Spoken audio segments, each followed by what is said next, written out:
Price B to God. தேவனுடைய நாமம் மகிமைப்படுவதாக. பெருக விதைக்கிறவன் பெருக அறுப்பான். வேத வசனத்தின்படி பூமியானது தன் பலனை தர காத்து கொண்டு இருக்கிறது. பூமியானது பல்வேறு பலன்களை கொடுத்து உயிர் வாழ வழிவகுக்கிறது. அதில் பிரத்யேகமான பண்பு நலன்களில் ஒன்று விதைகளை முளைக்க செய்து விளைச்சலை தருவதாகும். பூமியின் பரப்பளவை பார்க்கும் பொழுது இந்த அளவிற்கு தான் விதைகளை முளைக்க செய்வேன் என்பதாக அல்ல, நம்முடைய பிரயாசத்திற்கும் அதிகமான விளைச்சலை தர அது எப்பொழுதும் தயார் நிலையில் இருக்கிறது.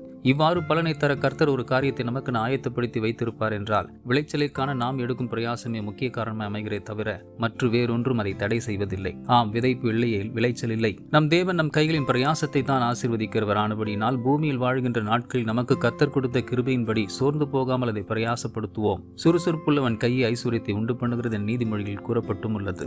ஆம், நான் என் பிரயாசத்தின் முழுவதையும் முயற்சித்துதான் வருகிறேன், ஆயினும் விளைச்சல் இல்லை என கூறுவோம் எனில் நம் பிரயாசங்கள் நமக்கென மாத்திரம் இராதபடி இந்த சமுதாயத்திலே பிறருக்கும் ஆண்டவரது காரியங்களுக்கும் நம்முடைய விதைப்பை கூட்டுவோம். சமூகத்திலே உதாரத்துவமாகவும் மிகுதியாகவும் நம் பங்கு பெருகும் பொழுது ஒரே ரீதியில் மாத்திரமல்ல பலதரப்பட்ட ரீதியில் நாம் ஆசீர்வதிக்கப்பட்டு வேதத்தின்படி எல்லாவற்றிலும் வாழ்ந்து சுகமாயிருப்போம். God bless you abundantly.